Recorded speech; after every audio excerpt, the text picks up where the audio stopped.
ईमान इत्तेहाद तंजीम। कायद का पाकिस्तान, हमारी पहचान पाकिस्तान और कानूनदान, बेहतर वकील और बेहतर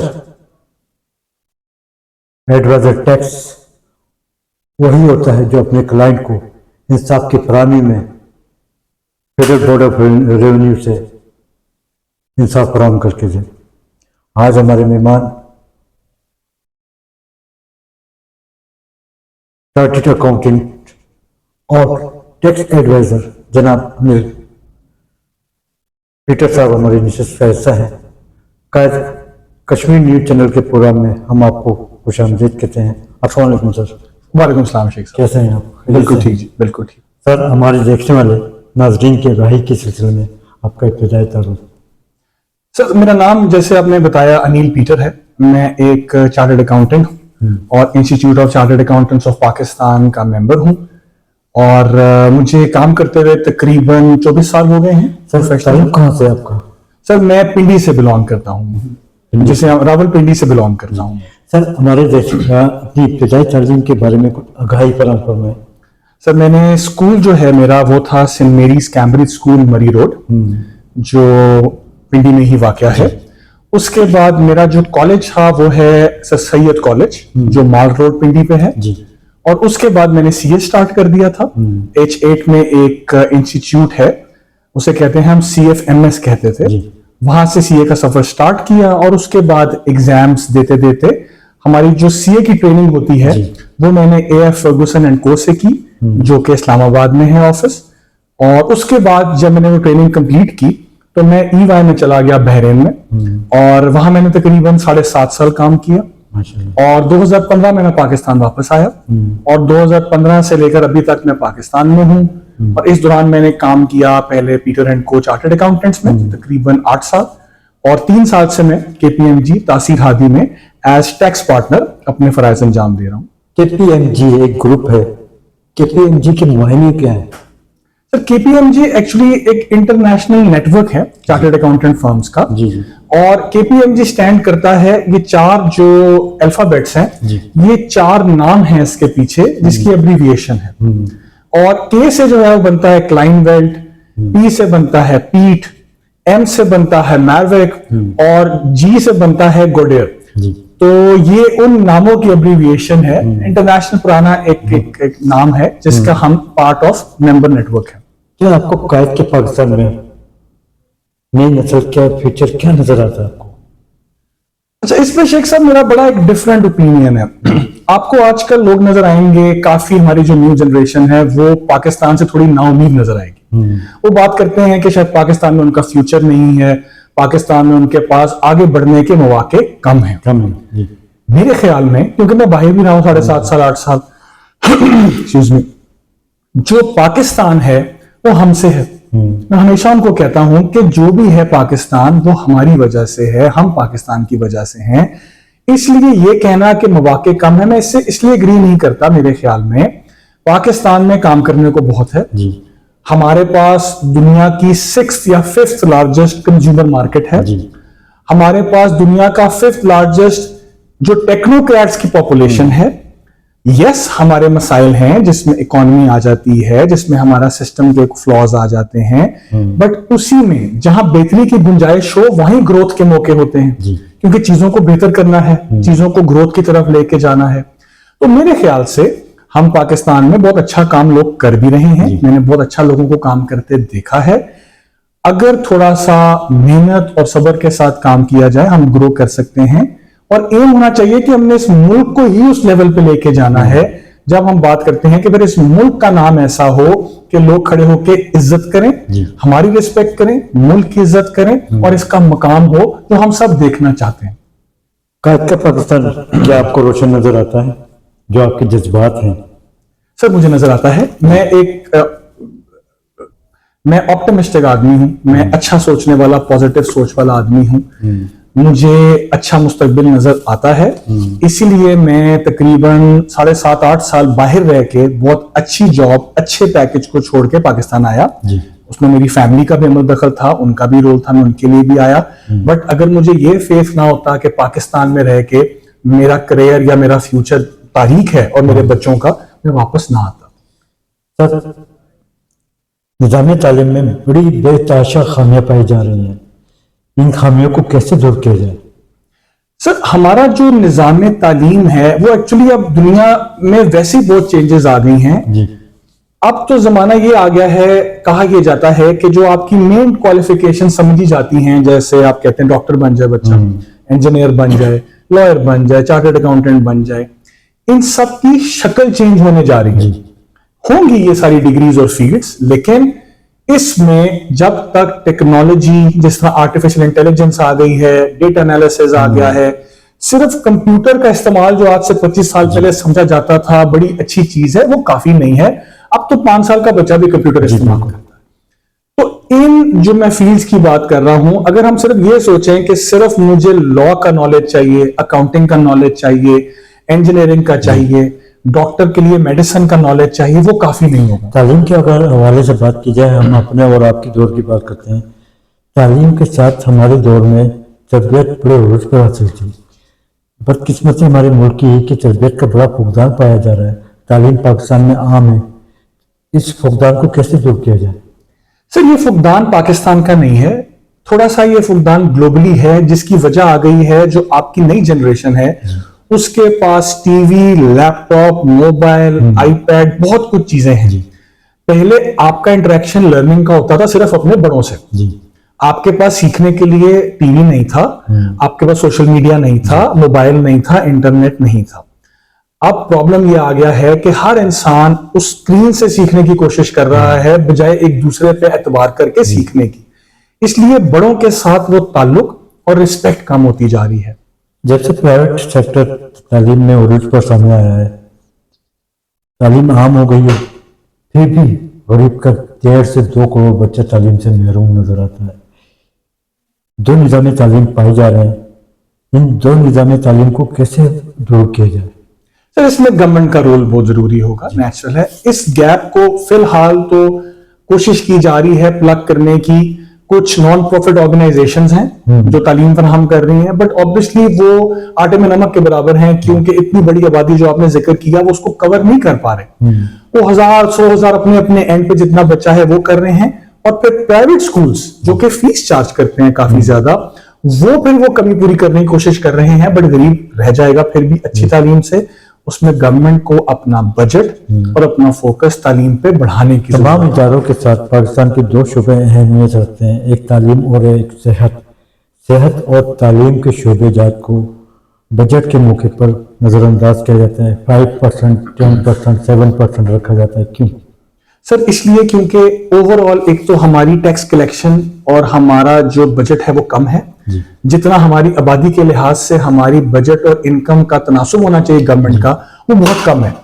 जब कम होता है तो हम इसे कहते हैं कि आपने प्रायोरिटाइज करना है। आपकी अगर तनख्वाह एक फिक्स्ड अमाउंट है, आप सबसे पहले उसमें सबसे जरूरी चीज जो है वो निकालेंगे, फिर उसके बाद जो उससे नीचे जरूरी है, फिर उससे नीचे जरूरी है। अभी गवर्नमेंट क्या कर रही है, सबसे पहले तो उनको मजबूरी के तौर पे जो उन्होंने कर्जे की एक साथ वापस करनी है वो साइड पे करनी होती है। नंबर 2 पे डिफेंस आ जाता है। डिफेंस अब डिबेटेबल है कि उसका बजट कितना होना चाहिए, लेकिन फिलहाल उसको प्रायोरिटी दी जाती है और कंसिडर किया जाता है कि तालीम और जो हमारा सेहत का शोबा है उसको नीचे रखा जाए, जबकि कई लोग और अवाम चाहेगी कि इसके अंदर जो तनासुब है उसको इंक्रीज किया जाए।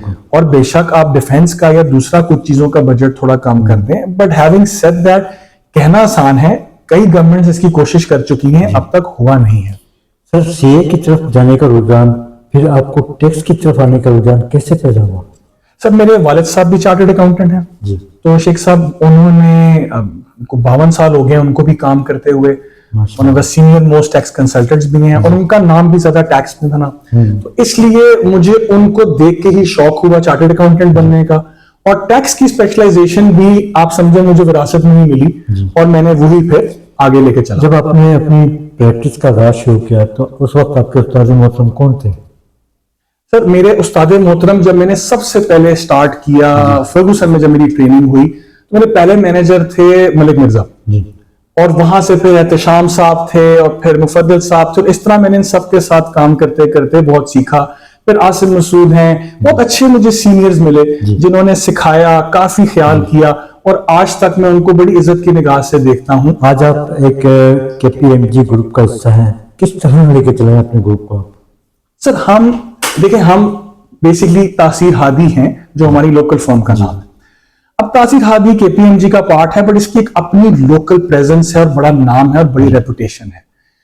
हम पे as a chartered accountant firm एक जिम्मेदारी आयद होती है, क्योंकि लोग हमारी तरफ देखते हैं एतबार के लिए अकाउंट्स पे, टैक्स के मैटर्स में, एडवाइजरी के मैटर्स में। हमारा फोकस हमेशा से ये है और यही रहेगा कि हम एज अ फर्म लोगों के एतमाद पे पूरा उतरें। हम क्वालिटी पे कॉम्प्रोमाइज नहीं करते। हम एक अच्छा एनवायरनमेंट प्रोवाइड करें अपने स्टाफ को, रिसोर्सेज को, जहां आके वो सीख सके, यहां से दूसरी ऑर्गेनाइजेशंस में जाके वो, और मुल्क से बाहर जाके वो कंट्रीब्यूट कर सकें, प्रोफेशन का नाम ऊपर लेके जा सकें और मुल्क का नाम ऊपर लेके जा सकें। टैक्स का वकील या कॉर्पोरेट एडवाइजर बनने का क्या तरीका है और क्या शराइत होती है? सर किसी भी काम में जब आपने जाना है और आपने स्पेशलाइज करना है, उसका बड़ा सिंपल तरीका है। पहले उसकी बेसिक एजुकेशन होती है। आपने डॉक्टर बन के भी स्पेशलाइज करना है तो पहले आप बेसिक MBBS करते हैं, फिर आप उसके बाद चुनते हैं कि मैंने आई स्पेशलिस्ट बनना है, मैंने मेडिकल स्पेशलिस्ट बनना है, मैंने हार्ट स्पेशलिस्ट बनना है, फिर आप आगे उस पर नॉलेज लेंगे। इसी तरह टैक्स से पहले अगर आपने टैक्स स्पेशलिस्ट बनना है, अगर आप चार्टर्ड अकाउंटेंट बनना चाहते हैं, पहले आपने चार्टर्ड अकाउंटेंसी करनी है या उससे रिलेटेड जो भी क्वालिफिकेशन है वो करनी है। फिर आपने टैक्स वाले डिपार्टमेंट में या टैक्स वाले एरिया में चले जाना है और वो नॉलेज लेना स्टार्ट कर देना है, और फिर काम करते करते करते आप सीख जाते हैं वो सारा। जैसे कि अभी आपने फरमाया कि आप मेंबर भी हैं CA के, CA की खिदमत क्या है? सर CA की खिदमत बहुत ज्यादा है जी। देखिए, CA का जब नाम लिया जाता है या चार्टर्ड अकाउंटेंसी का, और उसमें institute of chartered accountancy of Pakistan का, इसकी सिर्फ खिदमत नेशनल लेवल पे नहीं है, इंटरनेशनल रिकॉग्निशन।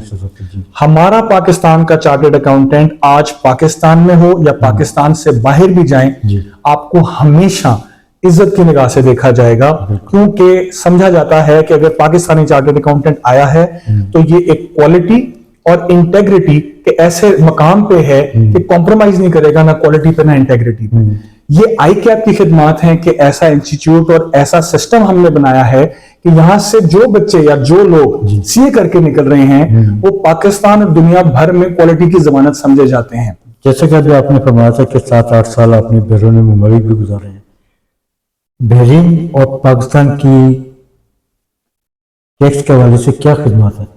सर बहरीन एक टैक्स फ्री मुल्क है जी, तो पाकिस्तान और बहरीन का मुकाबला या कंपैरिजन नहीं हो सकता, क्योंकि बहरीन की आबादी है टोटल 10-12 लाख, पाकिस्तान की आबादी है 24-25 करोड़। पाकिस्तान में टैक्स बहुत ज्यादा एडवांस स्टेज पे है, फेडरल टैक्स है, प्रोविंशियल टैक्सेस हैं, ड्यूटीज हैं, एक्साइज एक्ट, बहुत कुछ है। और बहरीन की आबादी और साइज बहुत डिफरेंट है, और वहां पे अभी टैक्स है नहीं है, वहां पे अब VAT आना शुरू हुआ है और चीजें स्टार्ट हुई हैं, इसलिए उसका तो पाकिस्तान से कंपैरिजन ही नहीं है टैक्स में। सर टैक्स के हवाले से आप बात करते हैं कि टैक्स के हवाले से आपकी क्या खिदमत है, किन मुकदमात पर आप केसेस कर रहे हैं? सर टैक्स के मैं ये तो नहीं कहना चाहूंगा कि सिर्फ मैं कुछ मुकदमात में जीत रहा हूं, कई वकील हैं काम कर रहे होते हैं, कई कंसल्टेंट्स। यस, मैं ये बताना चाहूंगा कि जब से मेरा प्रोफेशन से ताल्लुक है और मैं टैक्स में काम कर रहा हूं, मैं फेडरल टैक्स ओम्बड्समैन का भी एडवाइजर हूं, वहां पे भी हमारे कॉन्ट्रीब्यूशंस होते हैं, बजट की सिफारिशात होती हैं। उसके अलावा मैं इंस्टीट्यूट ऑफ चार्टर्ड अकाउंटेंट्स का इलेक्टेड मेंबर हूं, नॉर्दर्न रीजनल कमेटी का। हम उसके थ्रू कई टैक्स के सेमिनार्स और कॉन्फ्रेंसेस कराते हैं जिसमें हम गवर्नमेंट को सजेशंस देते हैं। उसके अलावा जो केसेस हैं हमारे, वो तो क्लाइंट वाइज हैं, मैं उनका नाम तो नहीं लेना चाहूंगा, लेकिन कई केसेस हैं जो कि आजकल भी चल रहे हैं, बड़े डिफरेंट और लैंडमार्क केसेस हैं जिसमें ऊपर वाले ने इज्जत दी और हमें कामयाबी बख्शी। लेकिन it's always a team effort. हम जब भी काम करते हैं, मैं अकेला नहीं होता, साथ टीम होती है, हम मिलके काम करते हैं और हम कोशिश करते हैं हमेशा बात मेरिट की होती है। हम अगेंस्ट द लॉ बात नहीं करते, जो लॉ कहता है शख्सियत की वजह से आपको कभी हुकूमती सतह पर कोई पेशकश हुई? सर हुकूमती सतह पर जैसे मैंने गुजारिश की, तो मैं पहली ICAP का इलेक्टेड मेंबर हूं, मैं फेडरल टैक्स ओम्बड्समैन का एडवाइजर हूं।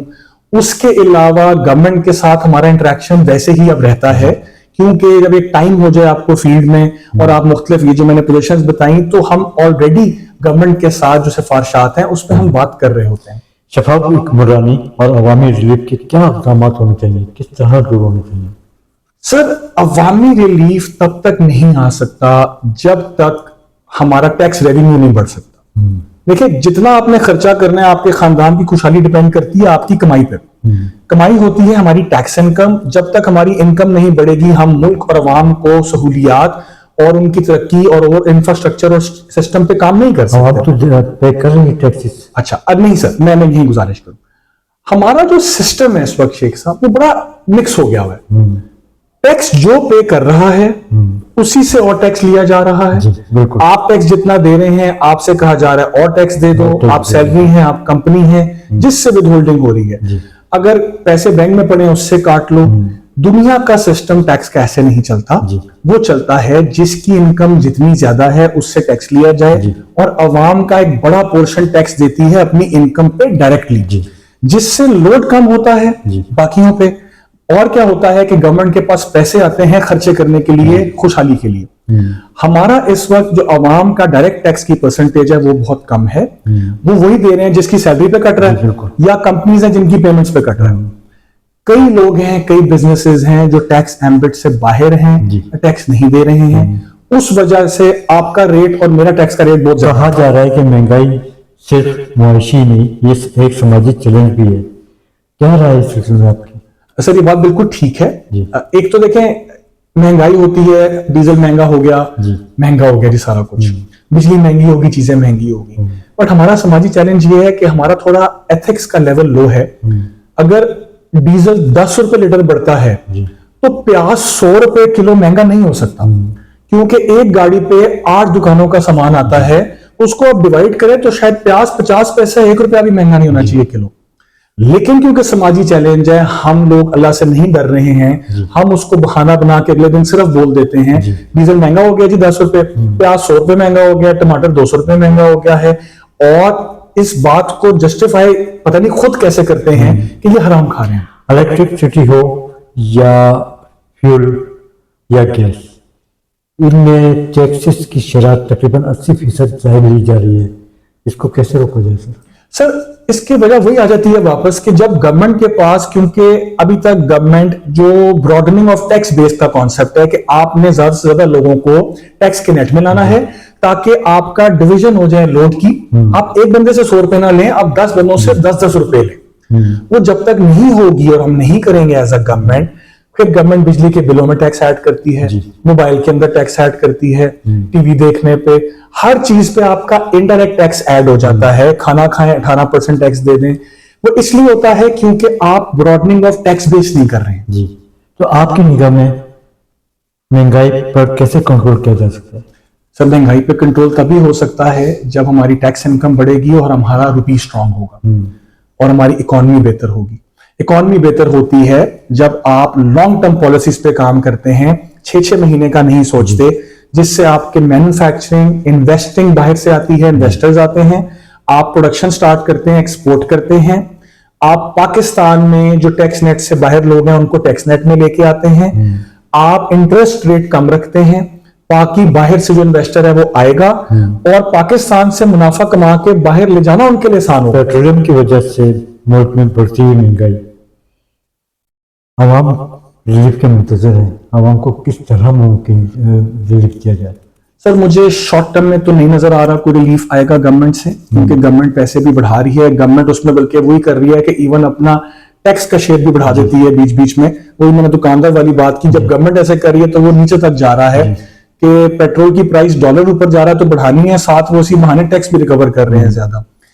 जो रिलीफ है उसके केस में, रिलीफ के केस में ऐसा होगा कि या तो हमारा फ्यूल नीचे आए, जंग वाली उम्मीद है, खुदा करे कि महीने एक में रिजॉल्व हो जाए और पेट्रोल नीचे आ जाए इंटरनेशनली, वरना गवर्नमेंट अपने टैक्स कम करने पड़ेंगे। ऐसा भी हो सकता है कि हुकूमत अपने अखराजात कम करे और आवाम को रिलीफ दे।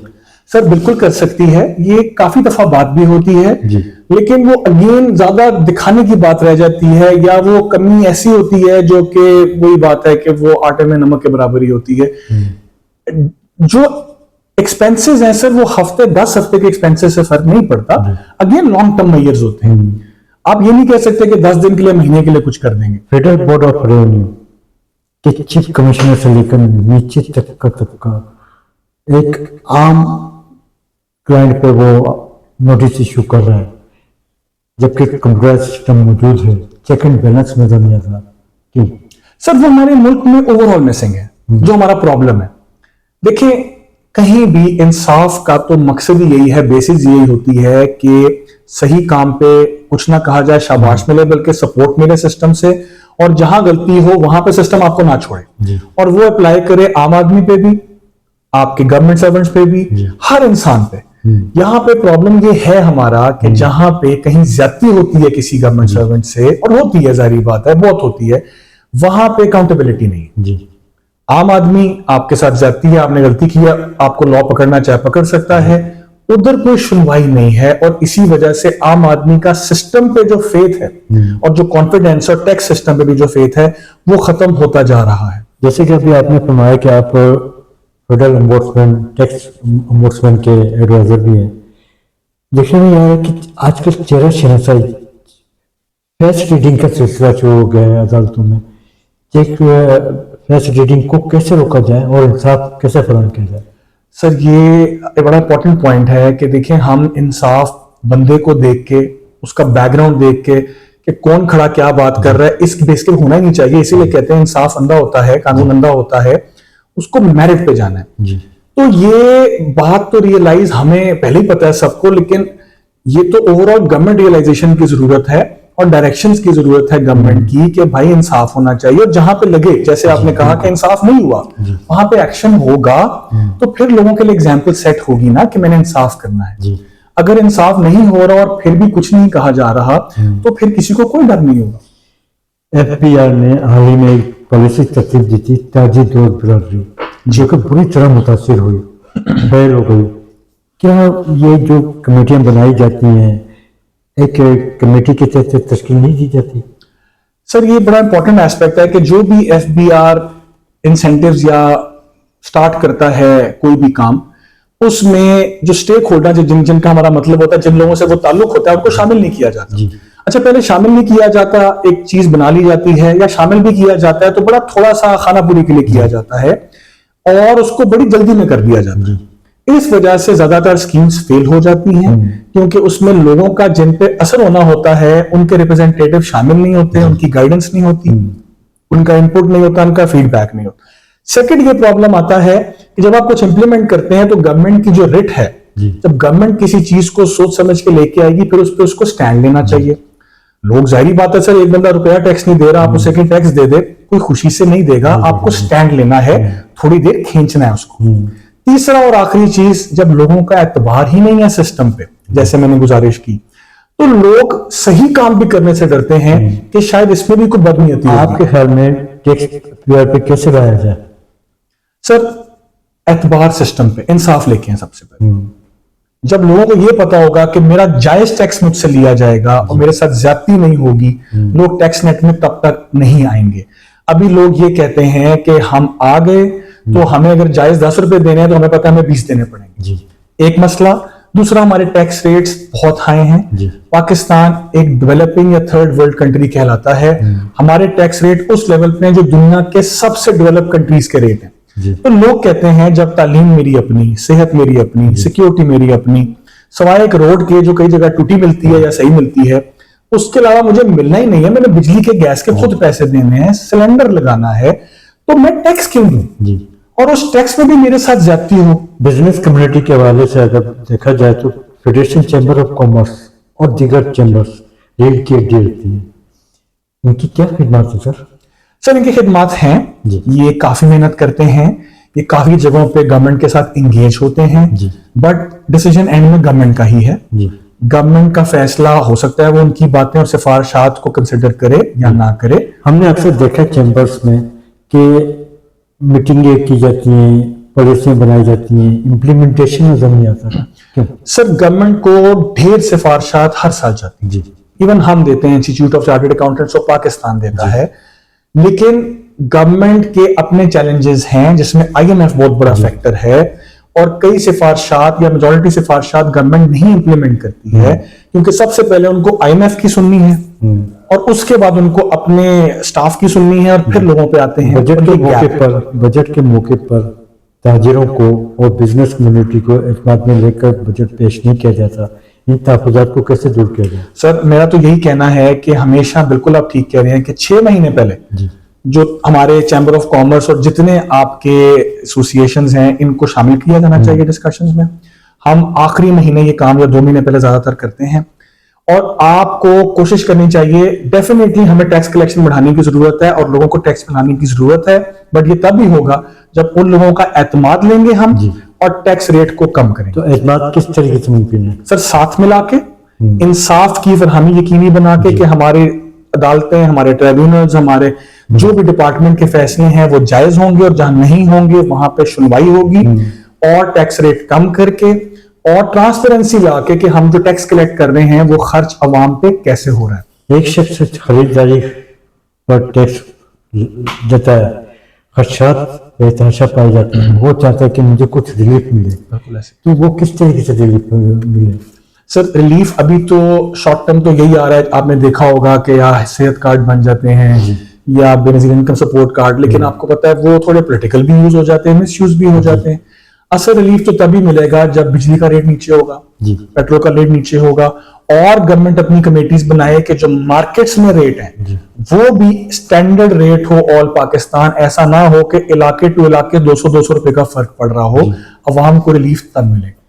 सर ऐसा भी तो हो सकता है कि एक कार्ड, जैसे कि अभी आपने जिक्र किया बेनज़ीर इनकम सपोर्ट या सेहत कार्ड के हवाले से, एक कार्ड अगर एक पेयर को दे दिया जाए, टैक्स पेयर को, कि जी आप इसमें आपको रिलीफ मिलता रहेगा, अगर आप कहीं शॉपिंग भी करते हैं तो उसमें आपको रिलीफ मिलेगा, इस सिलसिले में आपकी क्या? सर बिल्कुल हो सकता है, लेकिन मेरे ख्याल में गवर्नमेंट के पास वो रिसोर्सेज नहीं है अभी ये रिलीफ देने के लिए। क्योंकि देखिए डिस्काउंट का मतलब है कि दुकान से 100 रुपए की चीज है, मुझे 80 रुपए की मिलेगी या 90 की मिलेगी, मैं टैक्स पेयर हूँ।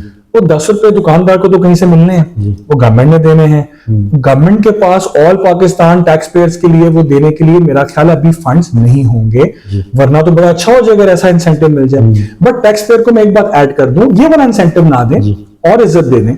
आप देखें, आप नादरा जाएंगे, टैक्स पेयर की फाइलर की अलग लाइन होगी। आप एयरपोर्ट जाएंगे, आपका जल्दी चेक इन हो जाएगा, आपको एक्सेस मिल जाएगी लाउंज की। आप बैंक जाएंगे, आपको प्रायोरिटी मिल जाएगी। कम से कम आप टैक्स पेयर की इज्जत बढ़ा दें, उनको फैसिलिटेट इस तरह से कर दें, बेशक हार्ड कैश ना मिल सके बट उसको लगे कि मैं टैक्स पेयर हूं और मुझे सिस्टम इज्जत दे रहा है। एफबीआर को मजीद मजबूत और पायदार बनाने के लिए क्या हिकमत अमली होनी चाहिए? सर एफबीआर को मजीद मजबूत बनाने के लिए इसमें हमें और ज्यादा, जो एक तो आते हैं ब्यूरोक्रेसी वाले रूट से आते हैं, हमें सिविल रूट से राइट क्वालिफिकेशन के लोग ऐड करने की जरूरत है। हमें एफबीआर को अलग करने की जरूरत है पॉलिसी मैटर से, जिसमें वो सिर्फ इंप्लीमेंटेशन पे जाएं और उनका कोई ताल्लुक ना हो ना पॉलिसी से और ना जजमेंट से और लिटिगेशन से, जो केसेस आते हैं उसमें उनका कोई जोर ही ना हो। तो इससे आप क्या समझते हैं कि ऐसा मुमकिन हो सकता है? मुमकिन तो बिल्कुल हो सकता है और कई दफा कोशिश की गई है और वो कोशिश unfortunately due to different reasons कामयाब नहीं हुई। कई गवर्नमेंट इस पे कोशिश कर चुकी हैं, क्योंकि जब तक ये नहीं होगा, एक ही बंदा देखें, मैं ही रूल बनाऊं, मैं ही इंप्लीमेंट करूं, मैं ही अदालत लगाऊं, ये दुनिया में कहीं नहीं हो सकता, इंसाफ नहीं मिलता। देखने में आ रहा है कि सर एफबीआर में और दीगर इदारों में टैक्स के आड़ में एक माफिया बैठा है, जो कि करप्शन की आड़ में बेतहाशा करप्शन पाई जा रही है। करप्शन को कैसे रोका जाए और माफिया को कैसे निकाला जाए? सर किसी भी करप्शन को रोकने का एक ही तरीका होता है, अकाउंटेबिलिटी। अकाउंटेबिलिटी होगी, सजा होगी, एग्जाम्पल बनेगी लोगों के लिए, तो एक डेटरेंस होगी कि ये गलत काम नहीं करना। माशरे में भी ऐसे ही है, कोई भी गलत काम करके अगर मुझे लगे कि मैं बच सकता हूं या मेरे पास कोई वे आउट है, तो मेरी हिम्मत बढ़ जाएगी। अगर मुझे लगेगा कि नहीं, अगर मैं पकड़ा गया तो मैं नहीं बचूंगा, जीरो चांस है, सिस्टम नहीं छोड़ेगा, जब तक नहीं पकड़ा गया बचत है, फिर मैं नहीं करूंगा। क्या आप अपनी खिदमत से मुतमईन हैं?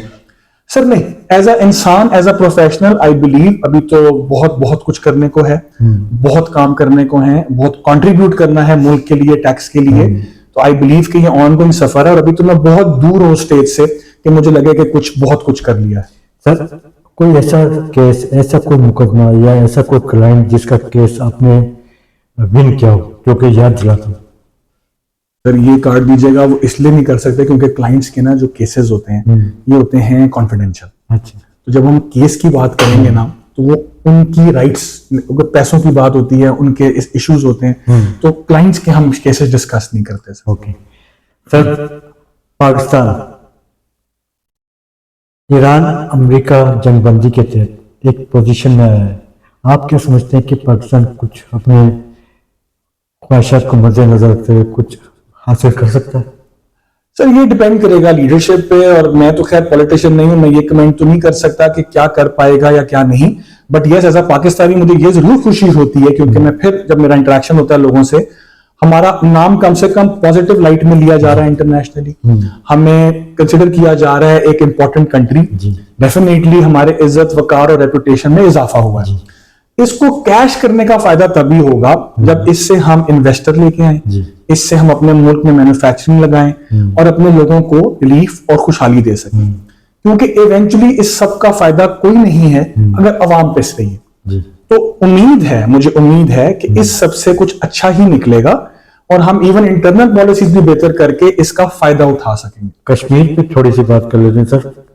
27 अक्टूबर 1947 कश्मीर का यूनिवर्सिटी दिन, कश्मीरी अवाम अपने हकूक से महरूम आज़ादी के मुंतज़र है। आपके तजर्बात की रोशनी में मसला कश्मीर का हल क्या है? सर मसला कश्मीर का हल तो वही है जो शुरू से है और स्टैंडर्ड है, और जो स्टांस भी है पाकिस्तान का, मेरे ख्याल में, अगेन मैं पॉलिटिशियन नहीं हूं, कि जो यूनाइटेड नेशंस के रेजोल्यूशंस हैं और कश्मीरियों को अपनी जो इंडिपेंडेंस का फैसला है वो उनको करने दिया जाए। वो जो डिसाइड करना चाहते हैं उनको कह दिया जाए, उनको अलाउ किया जाए, whatever they decide, whichever way they want to. 78 साल गुजर गए, 78 साल गुजर गए, हुकूमत में तेरा खामोश तमाशाई बनी हुई है, सिफारशी ताल्लुकात नजर नहीं आते। हल क्या है? सर हल देखें तभी होता है जब आपकी कोई बात तब सुनता है जब आप किसी मकाम पे होते हैं। एज अ कंट्री अगर हम उस मकाम पे हों, जिस तरह हम बात कर रहे थे, हमारा कद बड़ा है अगर, तो तब हमारी को सुनेगा। अगर हम उस मकाम पे नहीं होंगे, हम तो कर्ज लेने वाला मुल्क हैं, तो फिर हल नहीं निकलेगा। हल तभी निकलता है जब आपको कुछ सुनने की पोजीशन में हो। कश्मीरी लीडर यासीन मलिक जिंदगी और मौत की कशमकश में जेल में कैद है। मिसाल मलिक साहिबा यासीन मलिक की अहलिया हैं। मिसाल मलिक इंसाफ की फराहमी के हवाले से दर बदर के दरवाजे खटखटा रही हैं।